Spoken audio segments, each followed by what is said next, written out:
had a very good time. I don't need this, I already have it. Are we gonna start this?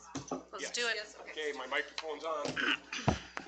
We got a hockey game tonight, you know. Okay, we're gonna open up the working session. And, to the citizens forum. Anything tonight? Okay. Then we'll just move on to board committees. I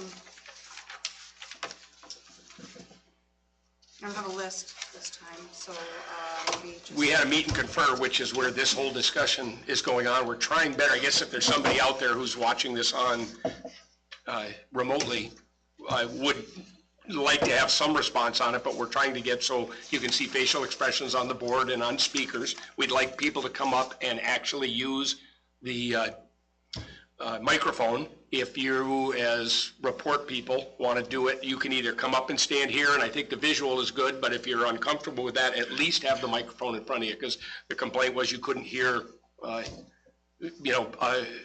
when anybody other than maybe a board member was talking. So, and got Jeff over there trying to get him on camera while he's responding to stuff, not with his back to it. And I mean, it was all good logical stuff. So that's what you're seeing, and that's what we talked about at Meet and Confer. I'm trying to think if there was anything else that needs to be spouted out publicly here. That was the bulk of it. It was a pretty low-key meeting. I think we still want everyone. Oh, come up here. To come up there because we want to see their face at that. All right. I think that's what it is the voice in a crowd and you don't have a face. All right, and you're talking without a microphone right now. Sorry. I'm just pointing out that we need to have that. Because you're going to talk a lot, I assume, or... Well, Just trying to get out of it. Maybe it'll speed things up by doing it this way. yeah. Okay. Okay. You won't, you're not going to have a mic tonight? There you go. There you Okay. go. Or I can just stand up there all day. At your podium? That was Meet and Confer. Okay, well, we'll sort it out and then move on from there. Okay, and that was it for Meet and Confer. We did a school forest committee, but it was a abbreviated agenda and abbreviated committee. So, and we mainly just went over the Bears in the Bog event and kind of helped Bobby Joe with some planning on that. So that was the bulk of that, since there were only a couple people there. But, any other committee meetings? No? Okay. We just finance. Yeah, we just came from finance, but usually Sheena covers that, so. Yeah, okay. All right. Next, we can move on to the superintendent's report. I'd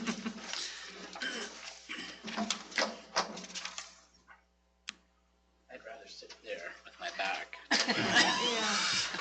All right, we'll give it a try. In your working session packet that went out, our enrollment, we're at 428. In the elementary, there's no change from April. We're at 238. High school, we're down 1 to 191. I also put in a shortened version of the legislative update. I also included in your package here the 54-page summary of the 330-page education omnibus. And I think one of the statements I made was historic amount of dollars thrown at education this year, but also a historic amount of mandates and requirements. And some of them are just digging through what that impact will be financially and with staffing. But we did get 4% and 2% on the basic formula over the 2 years. Our increase for fiscal year 24 is about $176,545. Student support personnel aid, $40,000. And in June, we'll be talking about the school counselor, and that's one of the positions that would fall under this. $40,000 is not enough for a full-time position, but it couldn't be used for contracting services, whether it's a school psychologist, a school counselor. So there is some funding to explore other options as far as career and college readiness and contracting. There's not enough funding here for a full-time position, but it's something that we can look at. It gives us an option. Library aid also set at a minimum of $40,000. You can tell that, I think it's the education chairperson is a former school librarian, and that's how this got in there. But we're required now to have a licensed media specialist. I'm not sure how many of those are in the state of Minnesota right now, but I don't know there's any schools our size that have a licensed media specialist. You're required to have it? That's what it says As of this new, in the new one. We're looking at contracting services, hopefully like the Northwest Service Co-op, something like that, would be able to have a regional media specialist. And some of the aid can also be used for equipment and stuff like that. But that's one of those wonky things I got in there. Another big dollar amount is their special education cross subsidy for our district.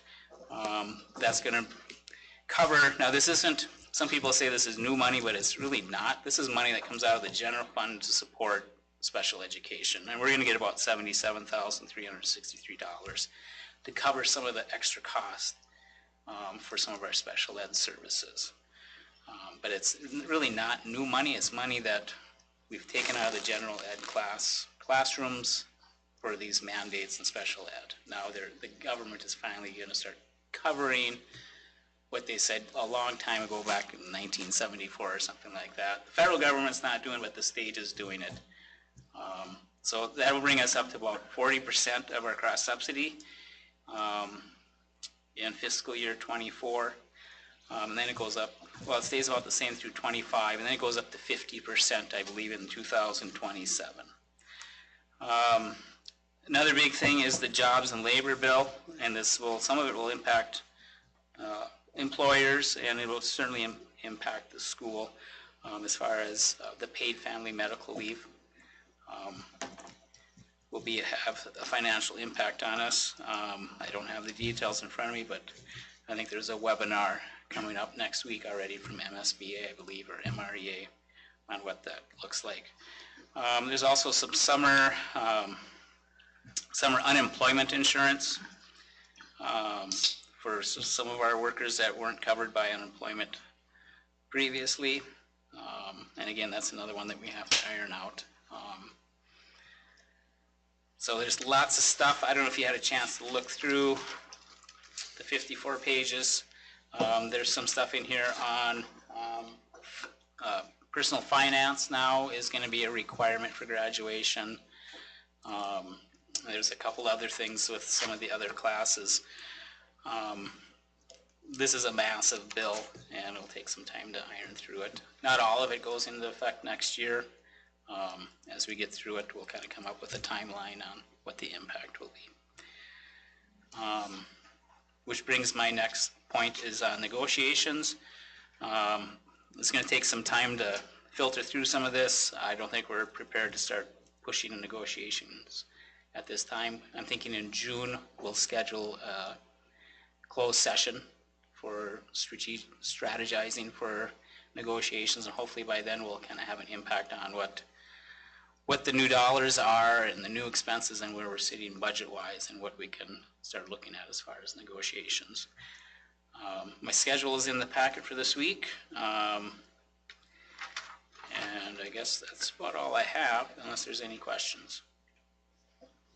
So it's lengthy, it's confusing. I mean, you probably understand it way better than I do, but who's the go-to person? You talk about MSBA, you talk about MREA, but isn't the state providing us with some sort of a liaison, say, okay, we're a small school, this is, how do we accomplish this, that kind of a question? Certain parts of it is. There's certain, that's another thing that happened with this session. There's a lot of growth in the Department of Ed at the state level. And some of those positions are like for liaison type positions. So some of the stuff there is some of that support. Off the top of my head, I can't tell you what they are right now. But there's some of that from the Department of Ed. They'll be doing some trainings and stuff. But I really rely on Minnesota Rural Association and Minnesota School Boards Association and MASA. In the same day, I went to an MSBA thing on the legislator, and 2 hours later, I went to the MREA, and I learned something new on each one of them. And to be honest, some of this stuff, I don't think the state even knows how they're going to implement it. A lot of it's going to be kind of an experiment with some of these things that they're pushing through, but we'll make it through one way or another. Yeah, because the impacts here are going to be more immediate. I mean, we would be probably influenced by that stuff. You think of the unemployment, for instance, insurance that you're throwing out there, but in terms of looking for a workforce for, summer employment stuff, that's going to change us right away. That's the immediacy of what I see on that. But yeah, a lot of our 10-month employees also work at resorts in this community. Are they still going to want to do that or do the paid family or the summer unemployment? I don't think I'm not sure what the benefit is, what the percentage is salary-wise, but it could impact some of our local resorts and stuff if they can get people to work. And I think we're all struggling to get enough people to work, whether it's in the school building or the resorts or businesses in town. So it's going to be a challenge. Excuse me. Any other questions? That's all I have then. So I just have a question about that library aid. Is there a way that someone can get that certification, or is it a certified teacher that has to hold that? It's similar to a certified Teacher. teacher. Ryan Novak was the last person I knew that had Because that it says, license. it just says library aid, Yeah. so I was just curious. It's a yeah. 4-year degree. Yeah. It's one of those licenses under Pelsby, and so. So it's not like they just go and take an exam or something. No, it's a 4-year bachelor's degree, and I was just looking at the language that it was an aid. It said library aid. It didn't say certified or anything, so. what page are you on?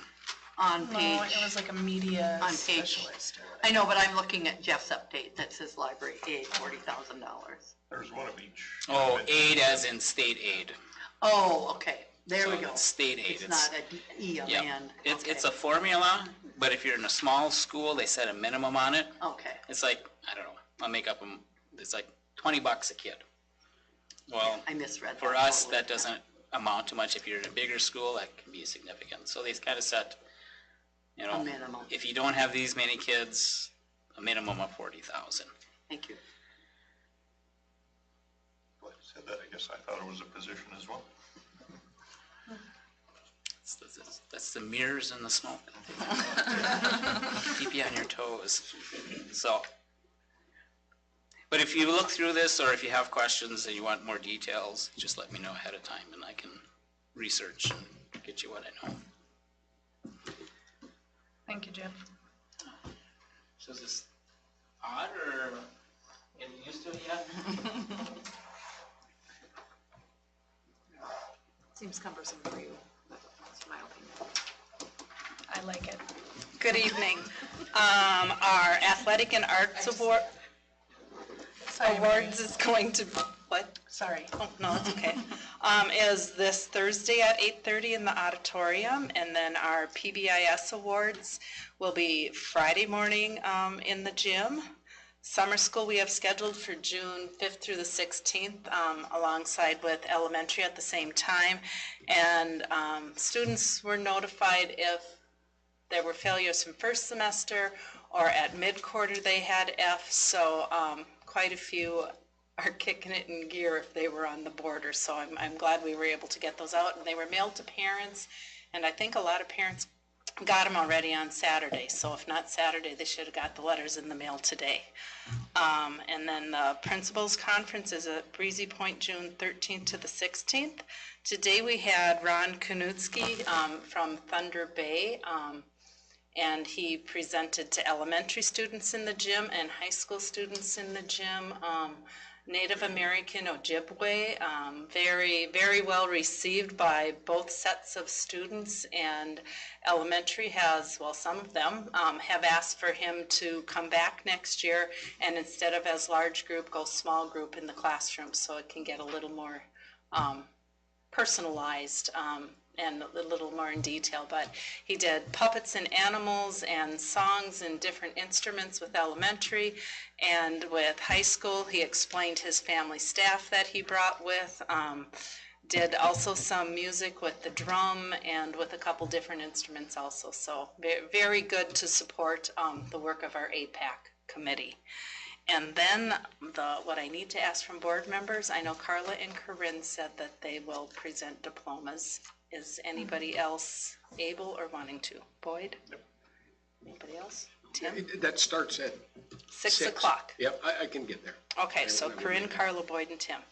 Okay. Got it, okay. Do you have any questions for me?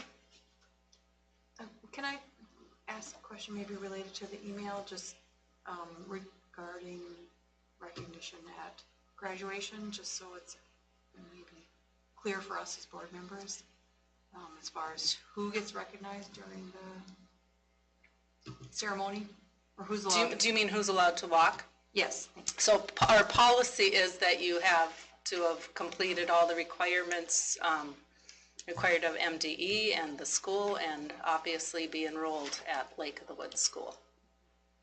And so a PSEO student are they considered in? If they are enrolled with us, so they're a Lake of the Woods School student who's taking PSEO classes through us, yes, they would be participating in the graduation ceremony. Or students who are our students and might be taking online college in the high school classes, who are enrolled with us and taking the classes from a college, but we're like the liaison with it, so they're still our student. Yeah, so they're still considered enrolled, or they would have to be enrolled in order to be able to do Yes. that route. Yes. Okay. Okay. Any other I questions? have questions on that still, that specific. So are we talking, there's two issues I think that have come up, correct? One is we have a kid from the junior class who's going to walk with the seniors this year because he's achieved everything he needs to achieve, is that correct? Yes, he will have completed all the requirements for graduation. And there was a little bit of a pause there, but I think that was what was finally determined, was everything is there. Yes. He is going to walk with that class. Yes. Okay, or she, I don't know. And then the other one, again, I'm really objective in this because I don't know who any of these kids are. I apologize for that, but I saw the note, the email, but there was a removal of the kid from school, right, in October, I think it was the dates. Am I referencing that right? I could pull it up there, but Were they unenrolled? unenrolled, and the kid's parents unenrolled him, her, from school in Correct, they October. transferred to another school. They did transfer to another school. I believe it was an online vendor, but I'm not positive. Okay, and their contention was, we as a school district didn't address a bullying concern, is that was their contention? That's what the email Right, stated. and what I understand is that we did, as a school district, we did everything we should have done, brought enforcement in and had discussions with parents and everything else, went through the entire protocol, and then the parents, the student, whoever decided, but that they did not want to re-enroll after that, even though, or they came for a day and then left for a day, after a day, something of that nature, 2 days. The student enrolled mid-September of this year, and then September 14th, and then unenrolled October 19th. A concern was first brought to my attention on October 6th, and it was addressed, and I'll use the word consequences put in place. And then on October 10th, met with parents, student, and law enforcement, and then the next week the student withdrew. And there wasn't anything further reported to me that had happened. So we went through all the motions that we needed to, I mean, legally and socially and just commonsensically. Oh, absolutely, yes. And they, as a family group, and once again, parents, kid, whoever makes the decision, didn't give that system a chance to work, to make that a little better situation for them. I mean, it just seems like they pulled that kid out again, or said that's not what we're gonna do. I would agree with that. Right. I have questions about it because, and I think you do, don't you? If I said, yeah, let's let this person walk anyway with their class, then you get into lots of peripheral issues about other kids who might want to walk, who aren't enrolled in Lake of the Woods School. They don't have, I mean, the diploma for that kid, like you said, maybe it's an online school, but the diploma that kid getting, it doesn't have any Lake of the Woods signature on it. Correct. And they pretty much chose that avenue to educate their kid over the last 6 months or whatever it's been. And that student also, their 11th grade year was totally unenrolled yeah, here. not They in were our enrolled in building at all. another online learning for the previous year, so. And regardless of that, we're still sticking with our policy is you have to be enrolled here, and if you're not, don't get to walk. Yes, we need to follow policy. So I'm not done. You know, I'm gonna ruminate on this a little bit, but so yes, I understand the policy and I understand, you know, that you have to have a policy and make this work. I look at it, like I said, I don't know, I don't have any idea who these parents and kids are, but it seems to me that this is a parent-driven thing, and that somewhere in there, the kid must have said, I take pride in being in Lake of the Woods. I would like to be a graduate of Lake of the Woods. It's something that means something to that kid. So did the parents turn around and say, God, maybe we made a mistake. We should have kept that kid enrolled. I mean, is there a forgiveness, for lack of a better word, that you throw in this situation and say, you know what, somewhere in there, you didn't want to be in the school, but you realize that you had made a mistake because now you're asking to come back and do this. You know, there's a pride that they want to go with their class. I assume that's what it is. I want to have not an online degree. I want to have a geographical bricks and mortar kind of a diploma. And I can't make any assumptions there because I haven't had any conversations with the parents. It was a very, very short 2-sentence email that I received asking me. And again, I'm reading way too much into this, but if the parents are driving it and the kid is saying, God, I'd like to graduate my class, bottom line is we as a school are trying to do the right thing for that kid, as opposed to hanging on to policy and saying, this is our policy. But if that kid feels a motivation to be part of the class, if the class is interested, I don't know, I wouldn't even ask that, but if the kid's motivated to come back here, take some pride in Lake of the Woods, and is pushing the parents hard enough to say, will you open that conversation again?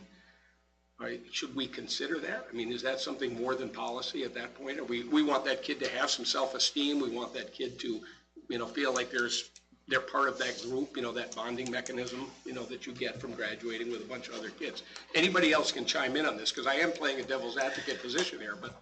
I think, quite frankly, if there aren't any, if it isn't Lake of the Woods signatures on it, I mean, that's self-explanatory. It's a Lake of the Woods school, high school graduation ceremony.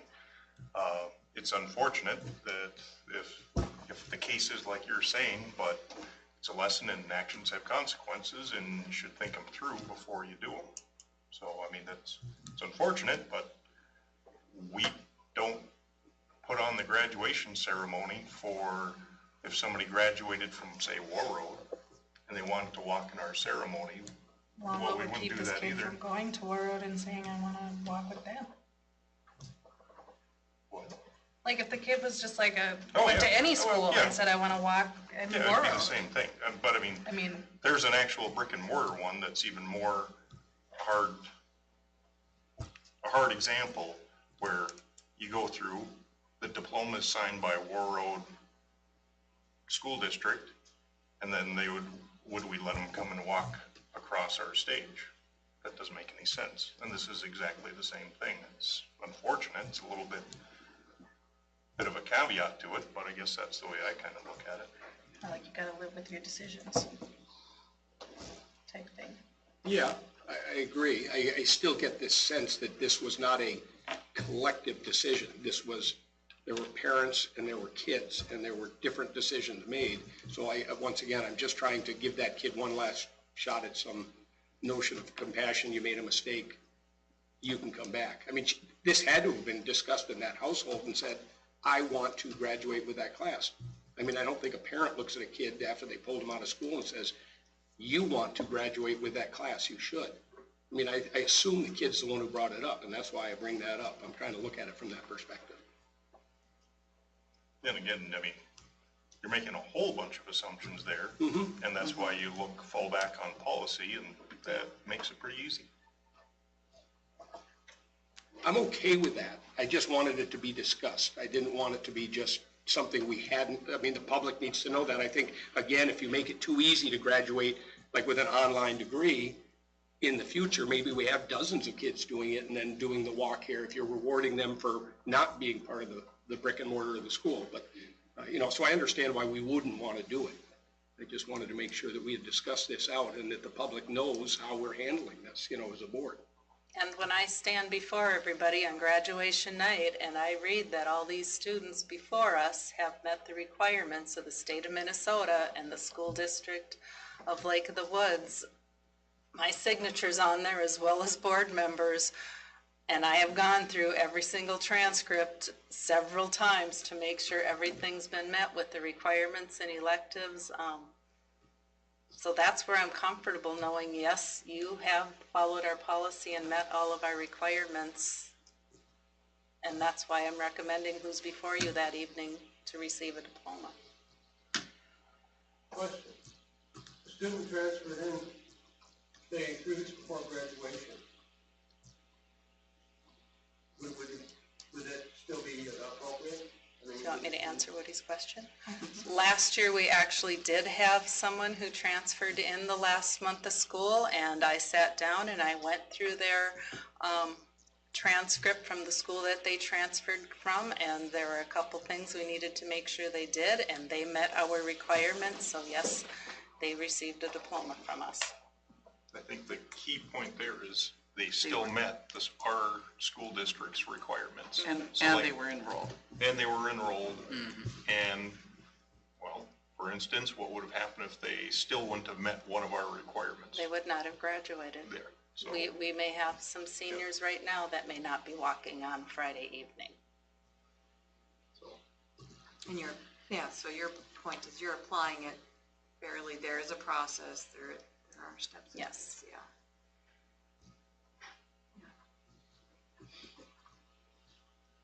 Okay.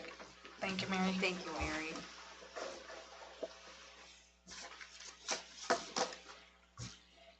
Okay, moving on to business office. She's ready.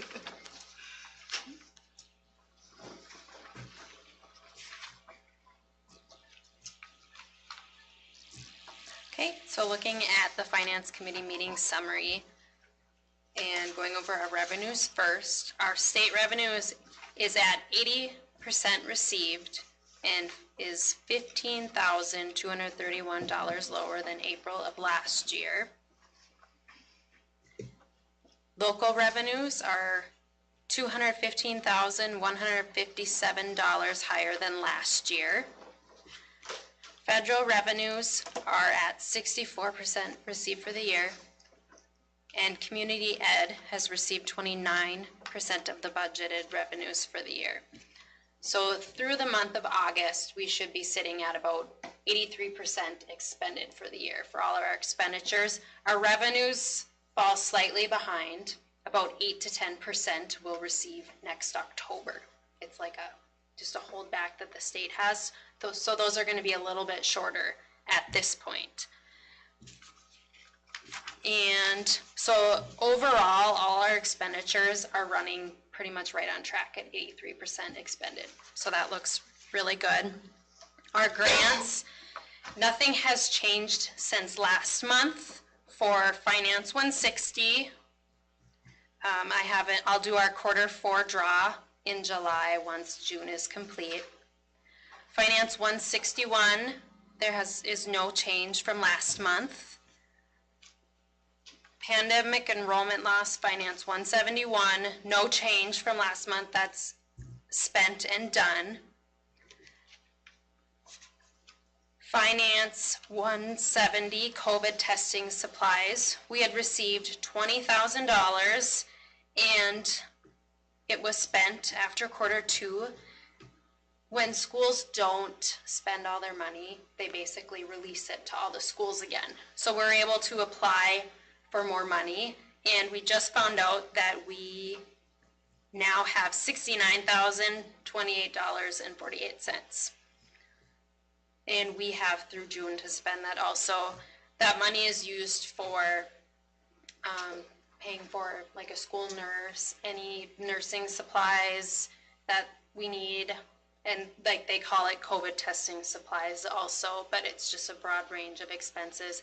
We can use the money for salaries for custodial staff, cleaning, and even cleaning supplies. So we'll have no problem spending the rest of that money. So that was really, really nice surprise that we'll be receiving all that extra money. Title Finance 401, I just completed our Q3 draw of $24,413.53.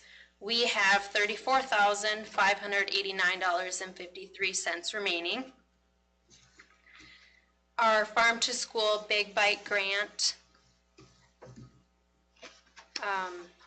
we have $5,000 remaining. Our Q3 submission is due by June 30th. We just ordered beef from Diedrichson's by Badger, which was $2,000. So we'll submit that and we'll have, we'll have $3,000 left. That money can be used next year even. Our expenditures are, for salaries and wages, are sitting at 80% for the year. Employee benefits are at 76% for the year. Purchase services are at 93% expended for the year. Supplies are at 103% expended for the year, and supplies and equipment costs are close to 100% expended for the year. Those have been very consistent the last couple of months. We haven't had any changes, and we won't again for the last month. Everything's pretty much done and taken care of. The student activity balance report is attached. I've had a lot of questions on it. It is difficult to read, so I went through and I circled the balance for each student activity. The senior class of 2023 will be spending all their money, and whatever they don't spend, they have to delegate where the funds go. That will be completed by the end of June, and it will be zeroed out. Any questions on that information? Okay. And just an update from the business office. Our health insurance options were released today for all staff. There was a meeting. I wasn't able to be there today. Our ease enrollment, which is like an online portal where all staff can go in and review their options and select their options. It went live today, but there's a little bit of a glitch that will be fixed by North Risk Partners, and it should be up again tomorrow live. We are closing the window for May 31st, and then just to prompt people, if I give too big of a window, everyone delays it a little bit, so this way I can kind of nudge everyone just to get enrollments completed. And if anyone needs more time, it's not an issue, but the new insurance rates are all effective July 1st. We received one quote for financial audit services, so I did put all the packets right here. They did provide, I'll grab a copy right now. So the company is Bergen KDB. The office out of Albany will be completing our audit. So this is the only bid we received. Overall, statewide, there is a shortage of accountants and basically firms that are able to do audits. there's just a shortage of people, and for the most part, they want to do it remotely. So Bergen KDV will be doing it remotely, and the other firms I had talked to would be doing the same thing. So they proposed, they did bid for 4 years. So for this year, the bid is $20,000. Our bid from Ide Bailey last year was $17,000. And then we were billed an additional amount of money for extra work hours and then a single audit, which we will actually not need the single audit this year just because our federal dollars are much lower than last year. So I believe our final bill from Ide Bailey was over $20,000, so I would say it's fairly consistent. So our option is we can agree to 1 year, 2 years, 3 years, 4 years, or whatever you think. It doesn't matter to me. We could just see how the audit goes and then seek bids again in the fall. In the spring, it's definitely harder to get companies because they're already full with their clients. In the fall, then you see more movement where, okay, we're going to drop this school, and then, or even, you know, some schools will choose to go with a different auditor too. So I'm open. It doesn't matter to me what you choose. And is there a financial benefit at all to go more than 1 year? Or is it just doesn't matter? No. I think they're all fairly consistent, and I was told that they're all raising their rates quite a bit too. So. Well, and another thing would be, is there a disadvantage to going 4 years? Because we can cancel if there's an issue, right? We have that option to opt out, and then we would have them locked in as long as they're satisfactory. Okay.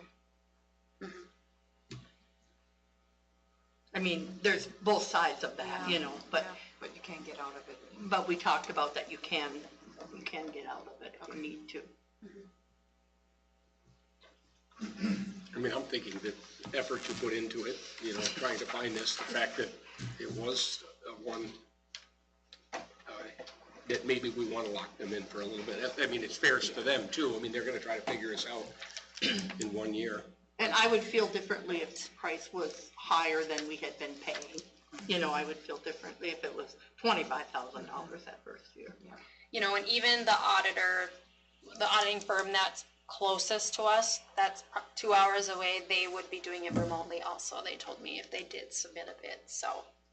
And I think that if you find an auditor that is good to work with, it's nice to have some consistency. I mean, it's also nice to change auditors once in a while, but you know, every auditor has a certain format that they want to see everything in, and you don't want to have to like recreate that every year with a different auditor. And it's definitely gotten a lot easier where they have their portal and I just upload everything they need, so. Yep. And then I will be changing my schedule. I did send out an email to everyone. So beginning on June 13th, I'll be working on Tuesdays for the whole summer. I just have a scheduling conflict with my children. And then on days where we have a school board meeting, I'll still be here on Monday nights. The CTE, which is the Career and Tech budget for 2023-2024, was submitted. It's just an estimate on how much the salary for our current CTE teacher, which is Bob Lane. So he teaches classes that are CTE eligible, meaning the students learn skills that are needed for life later on, like, you know, Excel class or like a accounting class or something like that. And then, so that was submitted, and then at the end of the year, we submit what our actual expenditures were. I am working on the budget for next school year. And then the Stop Arm camera grant closes on May 31st.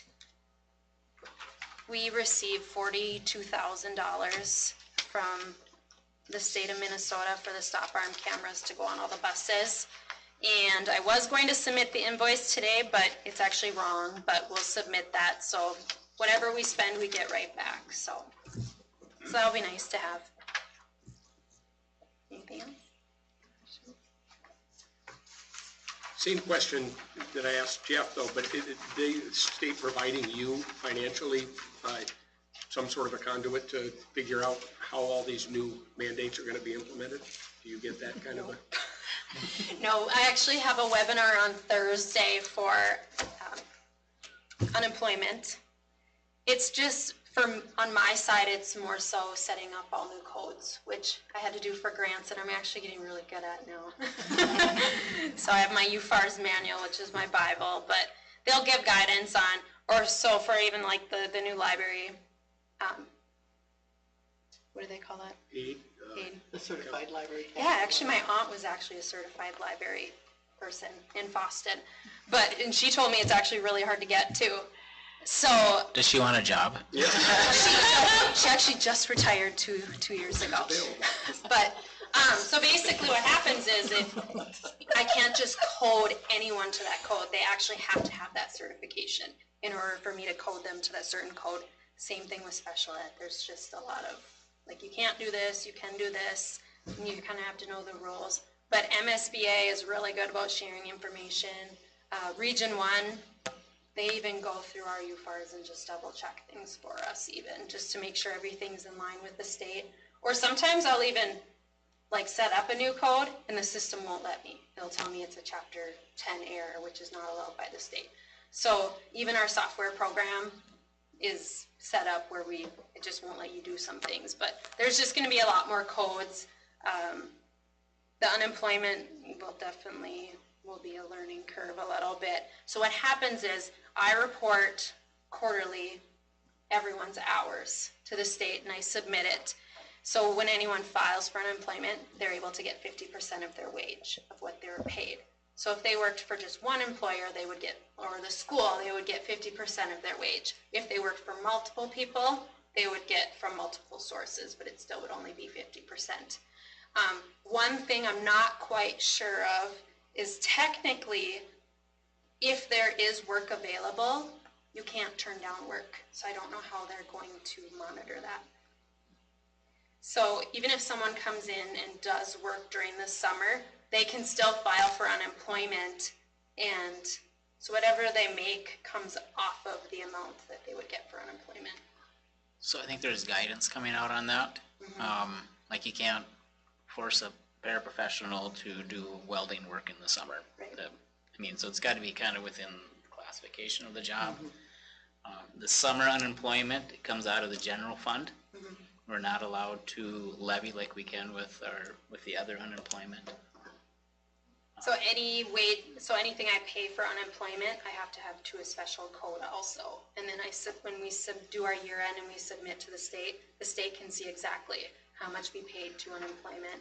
I believe there is some funding this year to cover, but next year it's totally unfunded. They've created a fund. But it's only 1 year, right? Till June 30th of 24, I think. Or if the money runs out sooner, whichever comes first, run out of the money or hit the deadline. So. And when is that effective? Is that like July 1st? This year, July 1st? I went through and I tried to figure out who would be eligible in July and August and how much it would cost us, and it was close to $50,000. Yeah. Considering that it was not planned, we didn't budget for it. What kind of numbers would that be? Well, 10 people? it would be next year, but that's still a big impact. Is it like Quite a bit. It's bus drivers, paraprofessionals, it's even coaches. It's absolutely anyone that does any work at the school. It wouldn't be salaried or teachers that are off during the summer, though. I could also see the state setting a minimum salary. That's been talked about for years, but I think now that this is pushed, I think more people will be like, hey, I'm only making $40,000 a year. Why can't I collect unemployment if I'm off in the summer? It has been talked about I know several states have minimums, so I could see Minnesota setting that eventually. Yeah. Thank you, Sheena. Yeah, no problem.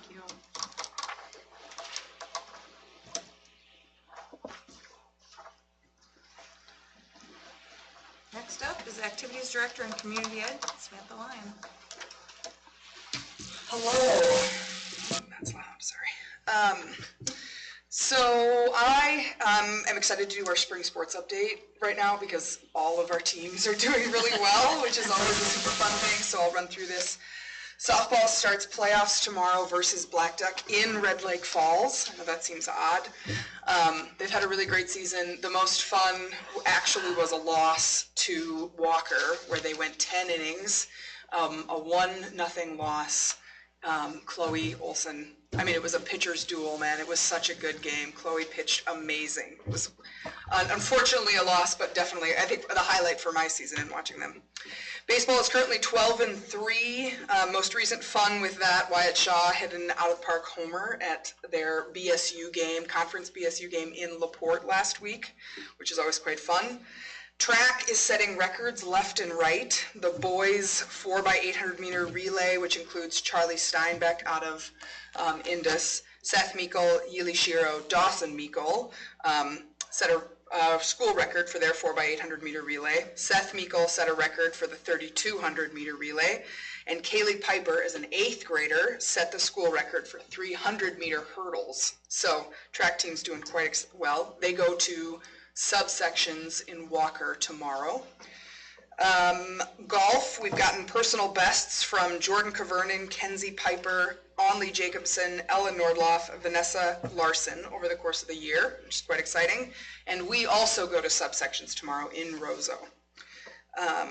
And so that's just generally an exciting spring sports season. I do want to do my annual, it's turning into an annual event, shout out to Brad and the transportation department because he and his crew have been running like crazy to make all of my stuff happen as well as all of the extra stuff, the elementary, the big Bears in the Bog event, the movie theater. Jeff was even roped into picking us up from golf in Roseau last week in a Suburban, the Suburban of which was coming back from the bog. So Bobby Joe and Jenny Krause hopped out, Jeff hopped in, and he went to Roseau. They didn't even stop. I jumped in and off we went. So, and Brad is, the puppet master orchestrating and also driving at the same time. I know he's been doing a route in the mornings, the Long Point route. So my point being, many thanks to Brad and his crew for making all of that happen. May is a crazy month for him. So much appreciated. Community Ed, we've got our summer ball. We'll start the first couple weeks of June, which is always exciting. We've got high turnouts for that. We'll have a driver's ed course that runs June 5th through June 20th. We unfortunately lost the contract with Prairie Fire Theater, which is a theater camp that we'd run for many years. They just don't have staff and canceled all of their contracts over the course of this summer, which is a real loss. But we were able to secure Missoula Children's Theater, which is a musical theater camp. They're doing a musical called King Arthur's Quest, August 14th through the 19th, a very similar model, where they take kids, anyone who's completed kindergarten all the way up. We even have options for adults if anyone is interested. I'm looking at the crowd. And do a week-long kind of intensive camp, and then there'll be performances on Friday night and Saturday. So it was a bummer at Prairie Fire because they were a local northern Minnesota group, but excited that we found a replacement because I do think it's a really engaging way of trying to pull our arts community together. Pool update. Lifeguarding class happened in April. You might have heard me talk about that last meeting, but that's already been put in motion, as in we are opening Saturdays for the months of June and July. We've got one of the adult lifeguards who's excited to work Saturdays, so we're already doing what we had hoped we would happen, is expanding the hours of the pool. Lisa's got a a busy summer schedule with lessons and groups that come in from Little Fork and Indus. They take large groups and bus them over to do lessons. So excited that that is moving in the direction that we had hoped. So many thanks to you guys for saying yes and jumping in on some of the stuff we'd asked. We do have one more piece to ask. This is on your agenda for tonight. We are requesting that we increase the water safety instructor. You might see that as WSI. They are a specially trained person to give in classes or teach lessons in the pool. We're increasing that to $16. Thought being it's an additional certification, it's $1 more than our lifeguarding rate. So it is not a huge expense. I unfortunately don't have the exact numbers on what it would cost, but it's like 3 or 4 people: Jenny Kraus, Sunny Doro, Janelle Lowe's, 3 or 4 people, and then their time over the course of the summer. They do a little bit in the winter, but it's mostly summer lesson stuff. And that's in keeping with our increase on the lifeguard side of things. So that was a speed run. Any questions on any of that? You need a decision on the wage. It's on your agenda. Yeah. Yeah, But you'd like it. if you can, especially going into the summer. Yeah. Those folks, if there is more information you'd like, I am happy to table it for next month, and I could come back with more specific numbers if that's what you'd like. And then at that point, I probably would just ask that we retroactively pay anybody who has worked WSI hours in the month of June to just compensate them appropriately. So if you want more information, totally doable, and then we'll just, like I said, retroactively pay them, if you're okay with that. Where does that, If she wants to do where is that? Can she do that? Where does that money come from? It's out of community ed, so it's the pool category. It's not the general Like fund. your. Yeah, it's the 04 fund. And I'm assuming you charge for lessons, Yes, yeah, you know. yeah. Yeah, she charges for lessons. Those are a money maker, and I can run some numbers for you too, but the lessons, we make money on them. Yeah. Yeah. So she's compensated on her, what she's charging also to cover increased wages. Yeah. When WSI is always paid for. Yeah. Yes. Yeah. Oh, and now they don't. Right, so, and that's why, I mean, in terms of the retroactive pay, I think they're at $13.50 right now. Yeah, they're at $13.50 right now. When I've been paying them $15 an hour because they were licensed lifeguard anyways. Oh, I see. Okay, so for the last, I just did 15. yeah, okay. So it would be $1 increase. Yeah, okay. So it would be $1 increase on those. But again, that is not for all of their time. That is just for the WSI time, and that's a designated lessons, and Lisa manages that quite well in terms of who's getting what where. So yeah, if you want more information, I'm happy to, there's a definite way to do that if you want to postpone that till next month. When do they start? Help you with that, right? When does it start? I think she's got some lessons at the end of June.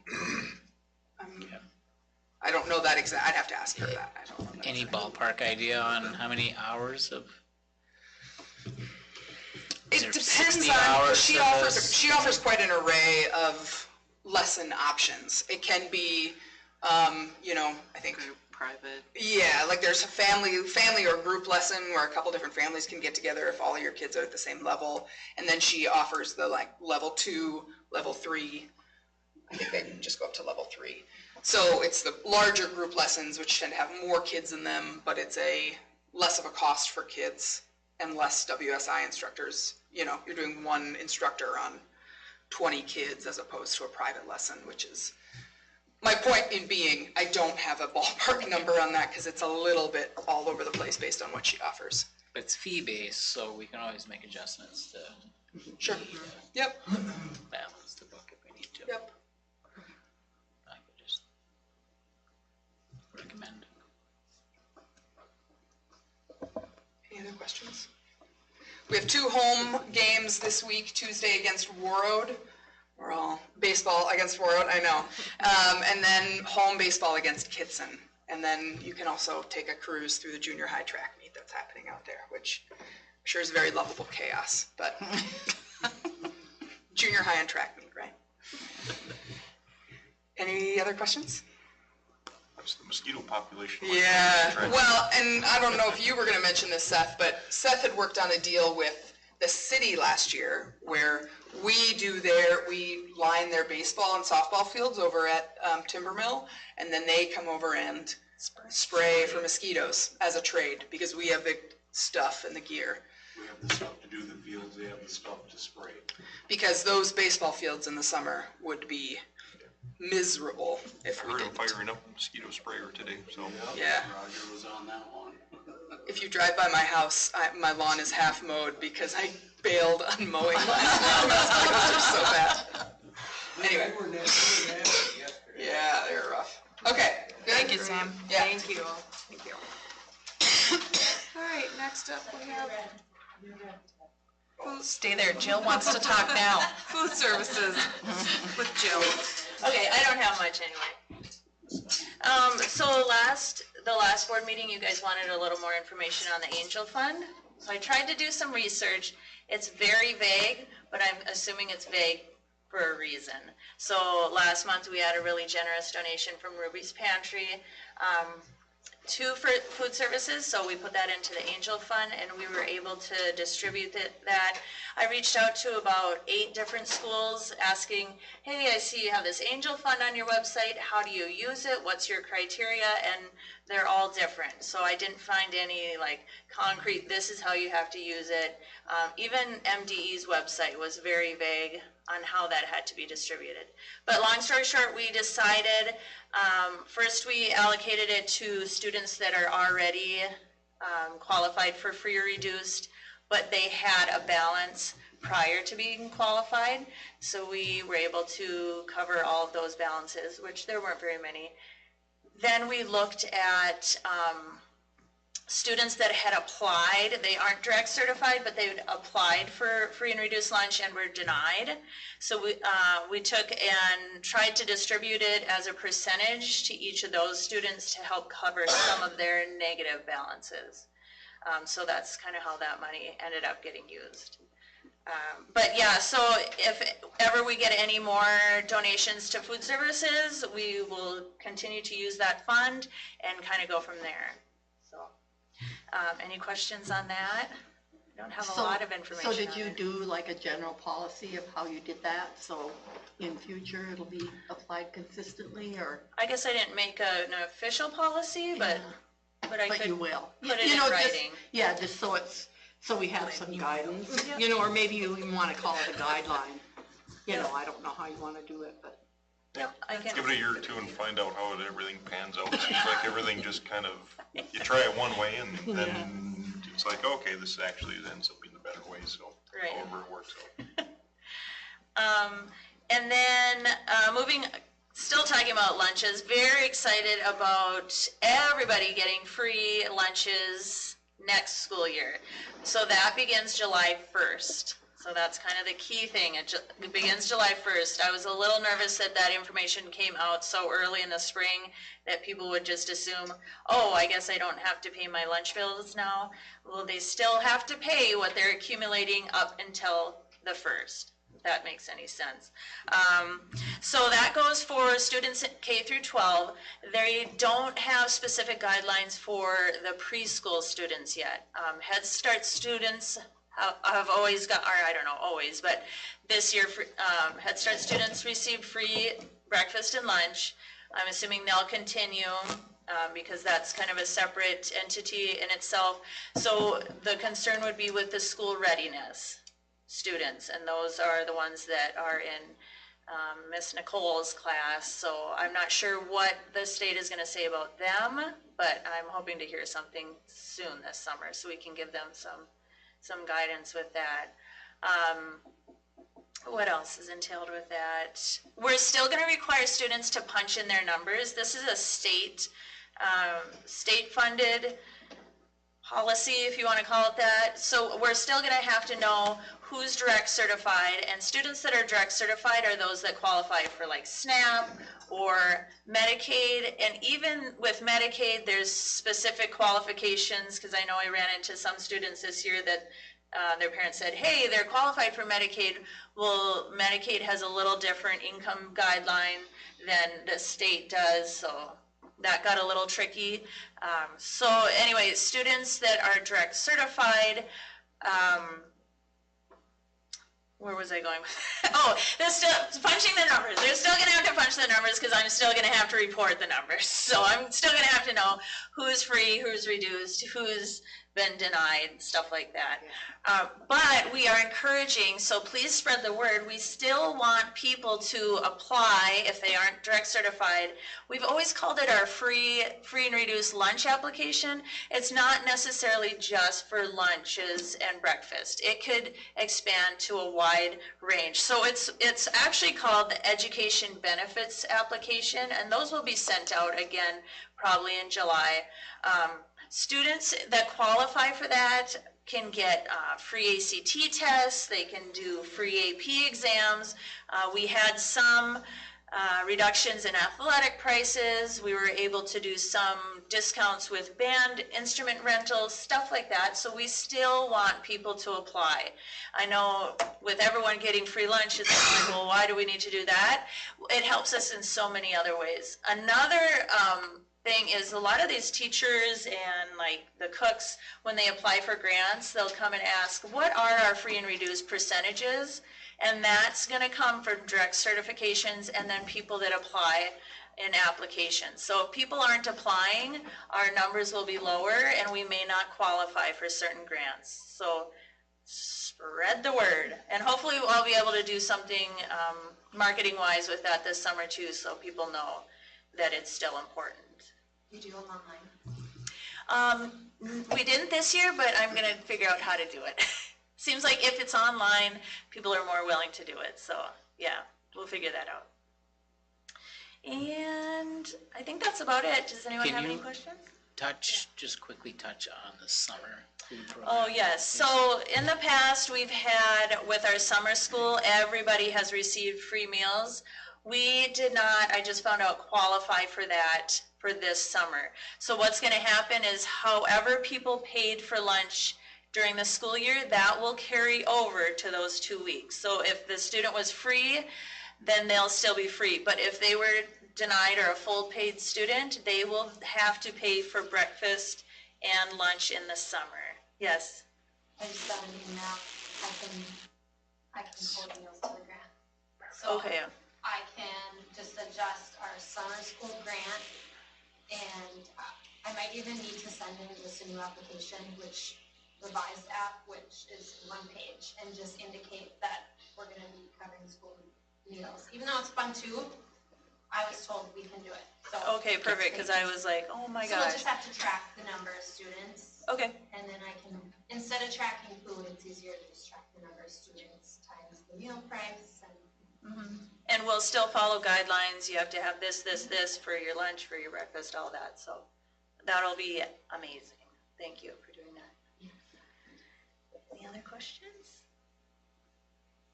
That's how quickly things change. Thanks. Thank you. Thank you. Yep. 11 o'clock, I wasn't sure how we were going to feed the kids, and 7 o'clock tonight, we got it resolved, so. Okay, now we have buildings and grounds with Seth. I try to make it as quick as possible. The first thing up is we've been shorthanded for a little bit, and I talked with Sheena. We're going to offer a part-time summer grounds person for mowing only, hopefully 20 hours a week. I talked with Chuck Merchant, and he's more than willing to accept that position, so we got to sit down and get the formal application, so that's going to help take a lot off of my plate and make this place look like I want it to. That's the first one. Any questions with that one? Okay. Second one, just an update for floor roof finishing. I put out a sign-up sheet for all the teachers to put in their summer school hours when they're having it, the dates. When I got all that back, this is how we compiled it. Right after June 16th, I believe, is the last day of summer school. 19th, we're closing down the elementary end, and we're going to start the refinishing the floors for 1 week. Once we're done with that, we're going to migrate right into the commons. That area is going to be closed for a week. And following that, we're just going to progress right into the west end for the last week. Might not take that long. If it is, and this is going to go a lot quicker, but we always plan for 1 week just to any contingencies that happen. No. Any questions with that? No? Okay. Pool cleaning, arranged it with Lisa. The pool is going to be shut down for 1 week like we do typically every year for cleaning, freshening, fixing things. That is going to be on August 7th. Is going to be the first day, and that week the pool will be down. Lisa decided that's when she's going to take her vacation, so we're going to work around that. And the last project we've been working on, and this was actually mandated by the fire marshal, we're getting it done now, changing out the multi-purpose gym hallway door entrance. When they put the addition onto the school, they never changed the directions of the doors. So if there has to be a mass exodus, the doors open in instead of out. All the parts are now in, and that's going to be one of our priority projects for the summer. That's a pretty short update. Any questions? Anything else besides these? Anything that I missed? Go ahead. Oh, just the FEMA update, anything on that? Yes. Thank you. I forgot to write that one down. I just talked to him this morning. I got an email. They are denying the full amount that were requested. And I just got the formal denial this morning. I've been working with one of their administrators for the last 2 weeks. We knew this was coming, so we're working on starting the appeal process already for that. Tomorrow morning I have to sign the documentation formally stating that we are going to appeal their decision. And then we have 60 days to get our appeal in process and to them to continue it. Kind of along those lines, I noticed about Team Lab and everything. Yes. Is any work going to be done on the track this summer? So that's up in the air. My hope, absolutely. Okay. So then the question is, if we do work on the track, are we going to mess up any fertilizing or anything to the football ground? It shouldn't, because the football field's contained within the track. The track itself is around there, and that's where all the work will be. If there is anything that happens to get across for spring, you're talking about getting the equipment over there? Yeah, stuff like that. No. Okay. No. If need be, we'd make a small bridge or a path to get across there. Okay. To get them in. Want to fertilize it and then tear the whole thing up. No, we're not going to mess with the football field unless you want turf, and I'm okay with that too. I mean, we could follow suit with War Road. We're not in competition with War Road as far as grounds go. Well, with the track, were we just doing those couple fixes, or are we doing a full? That's what's in debate right now. He's going Okay. for the whole thing. Yeah. Because that would be better long-term, to do the whole Yes. thing. It Okay. is. I Well, didn't with know the if that was degradation of the decided yet. track, from over the years, I just had somebody up here last week, another company, and there's some that's gonna come up in the buildings and grounds meeting that we have to discuss it, but yeah. I would like the whole track surface to be done, because if you patch it, it will not be the same as the original surface before the damage. They're contending that it will, but it won't, so. So we talked about setting up a Buildings and Grounds Committee meeting like early June. Yeah, yeah, Look at that and some other projects, windows and stuff. yes, yep. So I'm compiling that list and going through things now, notes. Anything else? All right, thank you. Seth.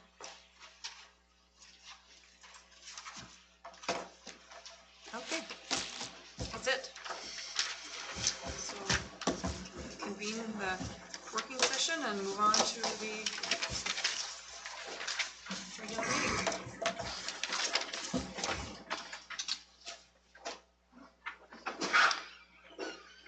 I pledge allegiance to the flag of the United States of America and to the republic for which which it stands, one nation, under God, indivisible, with liberty and justice for all.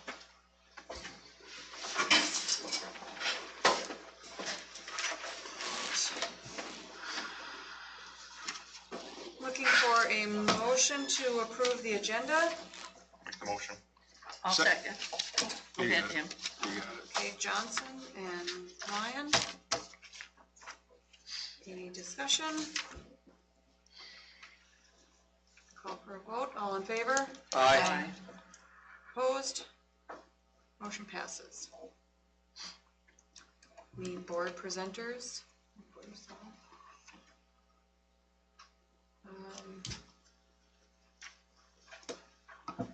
Next up, we have written communication. I've got conflicting things on my. One, I've got the Chamber of Commerce 4th of July sponsorship form. That's my mess up. Jill was gone, so I did the back. I think we had the MSCA representative, that notice was last month. The notice of desire to Yes, negotiate. Yep, and I okay. do have the chamber notice in my office. I did not get it into the packet. But they're requesting local business sponsorship for the 4th of July, and they have different levels that went out. Being a public school with public tax dollars, I'm not sure that is something that we can donate public money to another organization. But it was received, so I just wanted to bring to your attention that they requested that, and that's kind of the stance of the school. It would be probably not appropriate. But if there's other things that, like National Honor Society kids or things like that, that the school can not provide money, but provide time and people, that might be something to look at in the future too. Say maybe when you reply, maybe you should let the chamber know that there might be people available to work, because I know they have trouble getting people to work those events as well. Okay. Sorry for my mess up. Next up, old business. And we don't have any listed, so we'll move on to new business. Looking for a motion to approve the April 24th, 2023 board meeting minutes. I'll make that motion. Second. Okay, Ellison Johnson. Any discussion? Call for a vote. All in favor? Aye. Opposed? Motion passes. Next up, we're looking for a motion to approve the invoices, financial statements, bank reconciliation, wire transfers, and purchase card statements. Motion by Lyon. A second. Lyon and Sonstgaard. Any discussion? All in favor? Aye. Opposed? Motion passes. Next up, look for a motion to approve resignations. We just have Court Claypool, special education teacher. I'll make a motion. I'll second. Or I'll take it. Okay, Sonstgaard and Rovita. All right, any discussion? All in favor? Aye. Opposed? Motion passes. Yes, thank you. Yep.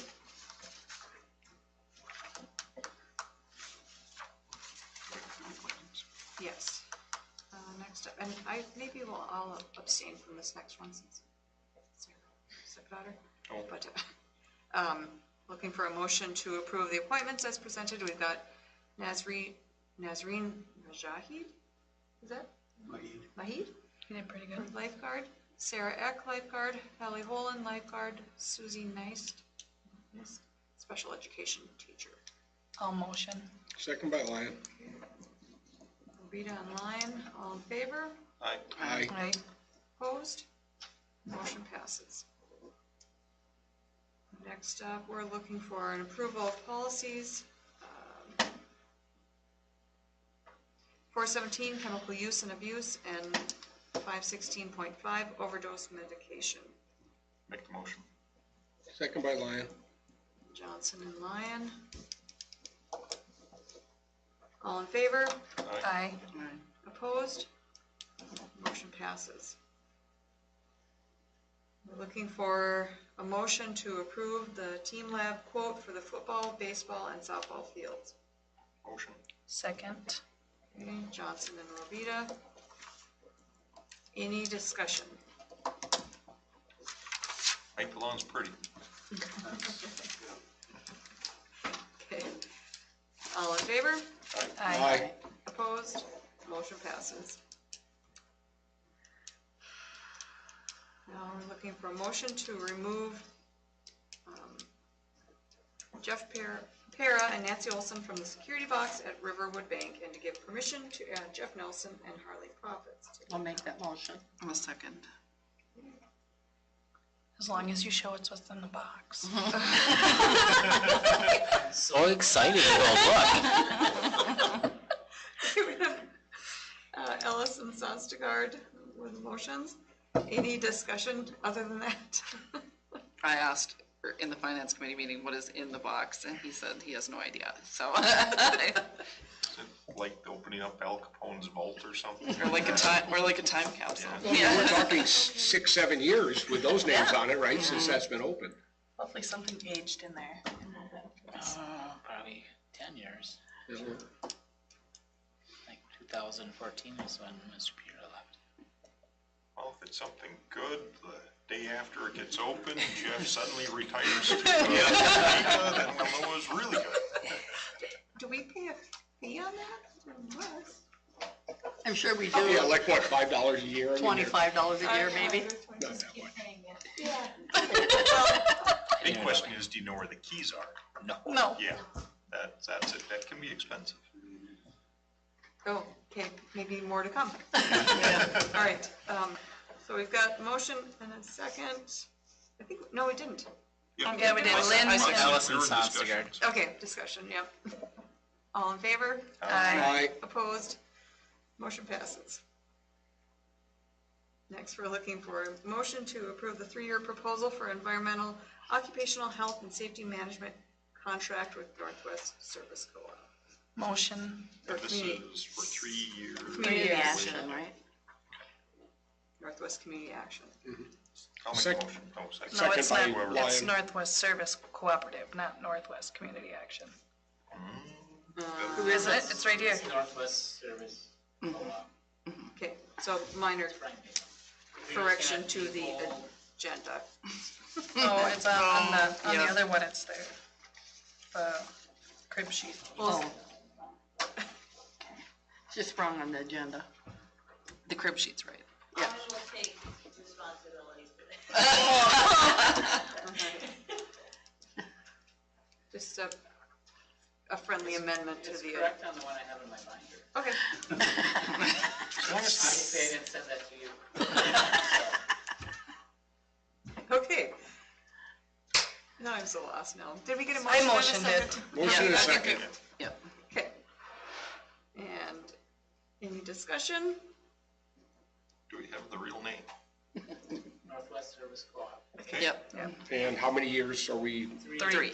but I mean, we want to do the 3 years. It says we have an option here, 1, 2, or 3. It's not an option. Okay. 3-year contract. Again, it depends which one you're looking at. I'm good. I trust you. That's not reason. Good thing my eye rolls aren't on camera. All right. All in favor? Aye. Opposed? Motion passes. So we're looking for a motion to approve an increase in the water safety instructor rate from $15 to $16 per hour. I'll make that motion. Second it or whatever you want Okay, to do. with motion that. by Ellis, second by Johnson. Any discussion? Good for those kids. All in favor? Aye. Aye. Opposed? Motion passes. Next, we're looking for a motion to approve Resolution 2022/2023-30 to accept a $200 donation from Ruby's Pantry for the PBIS program. Motion. Oh, I'll second. Sonstagard and Robita. Any discussion? PBIS? Positive behavior. Behavior, intervention, and supports, thank you. We do it in the high school and the elementary, and it's a thing that we did through the Department of Ed. So it's on positive interventions for behavior and promoting good behavior, and so. Okay, thank you, Ruby's Pantry. And the $200 would go towards some sort of a. Well, they do, gift or like, if you saw in the paper, at Kelly Lane's, which I should have put in my thing, all the kids went bowling. So each month they do kind of a celebration. We do what's in the elementary, we do bear bucks. So when the kids are caught doing good things, they're rewarded immediately with that. And then each classroom has like, they can go shopping and use their bear bucks internally. So it would go towards buying some of those types of things, so. Any more discussion? Questions? Call for a vote, all in favor? Aye. Opposed? Motion passes. Sorry for using an acronym. And then we're looking for approval of recommendation to contract with Bergen KDV for auditing services, and we want to clarify I would say at Number least of years. 3 or 4. number of years. I'll make that motion and recommend for 4 years. 4 years, okay? I second that motion. Ellis and Lyon, and we've got them for 4 years. Any discussion? Just that there is an out clause in the contract, just so it's clear for everyone that if we need to get out, we can. Yeah, thank you, Lynn. All right. All in favor? Aye. Opposed? Motion passes. Any other business? I forgot to mention, we put in, I think, our 4th, 5th, and 6th bottle fill stations. We received a grant through MDH for 2,400 through the hydration station grant. And we got approved, they are in place already. So now we're up to 6 bottle fills through all the school. Thank you. Okay. All right, if there's nothing else, I'll adjourn the meeting at 7:26.